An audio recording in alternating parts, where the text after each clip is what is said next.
வணக்கம். மதுரை தேனூர் கிராமத்தில் பொன்னர் சங்கர் திருக்கோவில் மகா கும்பாபிஷேக விழா. திரளான பக்தர்கள் கலந்து கொண்டு சாமி தரிசனம். மதுரை மாவட்டம் சமயநல்லூர் அருகே உள்ள தேனூர் கிராமத்தில் எழுந்தருளி இருக்கும் அருள்மிகு அழகர் பொன்னர் சங்கர் அருக்காணி தங்காள் நாகம்மாள் மற்றும் காவல் தெய்வம் வீரமலை பரிவார தெய்வங்களின் திருக்கோவில் அஷ்டபந்தன மகா கும்பாபிஷேக விழா மிகச் சிறப்பாக நடைபெற்றது. இந்த மகா கும்பாபிஷேக விழாவை முன்னிட்டு கடந்த 2 நாட்களாக தொடங்கி பல்வேறு கால யாகசால பூஜைகள் விமர்சையாக நடைபெற்றன. கணபதி ஹோமம், லட்சுமி பூஜை மற்றும் நவகிரக ஹோமங்களுடன் முதற்கால யாகசாலை பூஜைகள் மங்கள வாத்தியங்கள் முழங்க தொடங்கியது. 2ஆம் மற்றும் 3ஆம் கால யாகசால பூஜைகள் சாஸ்திர முறைப்படி நடைபெற்றன.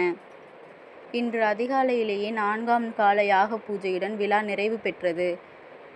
இன்று அதிகாலை யாக பூஜை நிறைவடைந்ததைத் தொடர்ந்து சிவாச்சாரியர்கள் வேத மந்திரங்கள் மற்றும் திருமுறை முழக்கங்களுடன் கடம் புறப்பாடு நிகழ்வை நடத்தினர். அதனைத் தொடர்ந்து கோபுர கலசமான கும்பத்தில் புனித நீர் ஊற்றப்பட்டு கும்பாபிஷேகம் நடைபெற்றது. பின்னர் மூலவர் அழகர் பொன்னர் திருவுருவு சிலைகளுக்கும் மற்றும் பரிவார தெய்வங்களுக்கும் புனித நீர் ஊற்றப்பட்டு அஷ்டபந்தன மகா கும்பாபிஷேக விழா சீரும் சிறப்புமாக அரங்கேறியது. இந்த ஆன்மீக வைபவத்தை காண சமயநல்லூர், தேனூர் மற்றும் அதன் சுற்றுவட்டார கிராமங்களைச் சேர்ந்த ஏராளமான பக்தர்கள் வருகை தந்து நீண்ட வரிசையில் நின்று சாமி தரிசனம் செய்தனர். விழாவில் பங்கேற்ற பக்தர்கள் அனைவருக்கும் தீர்த்த பிரசாதமும் அன்னதானமும் வழங்கப்பட்டன.